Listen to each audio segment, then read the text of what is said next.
I don't remember exactly if I promised the second part to my video on Life is Strange episode 1, but episodes 2 and 3 did come out, and 3 actually came out fairly recently from the date I'm uploading this video, and I feel like they still deserve their own videos since they do happen to address some of the complaints I had in the previous piece. So welcome to my review on Life is Strange episode 2.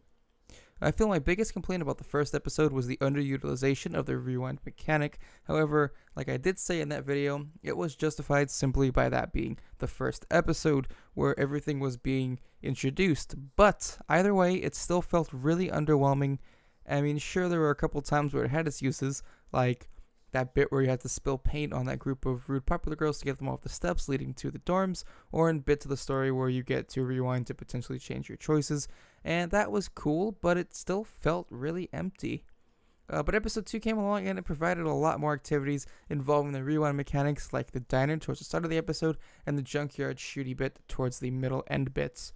And though I did like the fact that there's more utilization of the rewind mechanic, I still have complaints because I am a reviewer and it's my job to have complaints, even when things go my way. Even though there's more use of the rewind mechanics, I still don't feel like it's used to its full potential.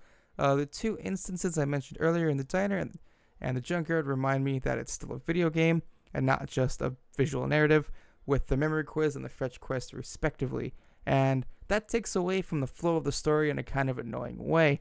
However, not that long and not for much, even though it's still an annoying fetch quest. As you're exploring the junkyard, that was apparently Chloe and Rachel Amber's favorite hangout spot.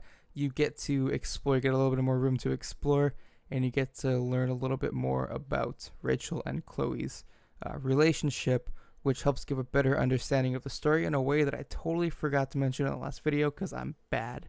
Oh, and before I forget again, episode 2 helps give a slightly better understanding of the story overall. It gives a lot of hints that perhaps the story isn't entirely revolved around Max, but more so the missing girl Rachel Amber, who was Chloe's new best friend that went missing, who I also forgot to cover in the last video because it didn't seem too important to me back then.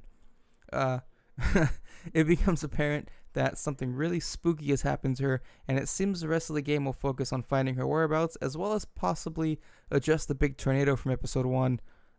This episode also gradually introduces limitations on Max's rewind power.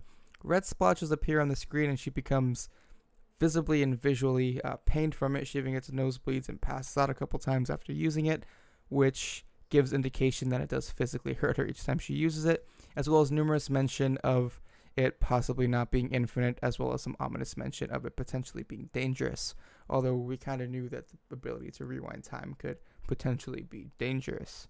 The tone is a bit confusing this episode, considering the gamey bits did kind of ruin the flow of the story, like I said before, but hey, what do you expect from a video game, right? Bits where you have to play it? Psh, come on, not in 2015.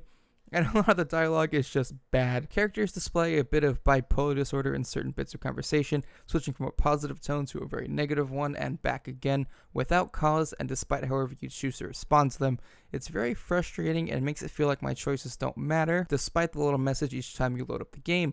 Despite the dialogue issues, this installment was really good because it brought on new choices that finally have some kind of meaning. It also reached new emotional heights that make it one of my new favorite story-driven games to date. One of my bigger complaints with the dialogue, however, is it feels very forced and misplaced. There are certain bits in the game where it just sounds like a bunch of foreigners got together and decided to write a story from the perspective of an American teenager without knowing how American youth talks, and there's just a bunch of weird references and phrases that feel very forced and misplaced and kind of uncomfortable. I think I outlined it in the first video. That's not a very big deal, though. I suppose it's okay. And on to the more nitty gritty bit, the video and audio is on par with the last video. Still give it 10 out of 10. I love it. Best soundtrack, best voice acting. It's all good. I like it.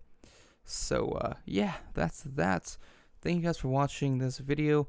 Be sure to check out some of the other content on SteamFirst.com for the best news, reviews, videos, and content relevant to all things Valve and Steam.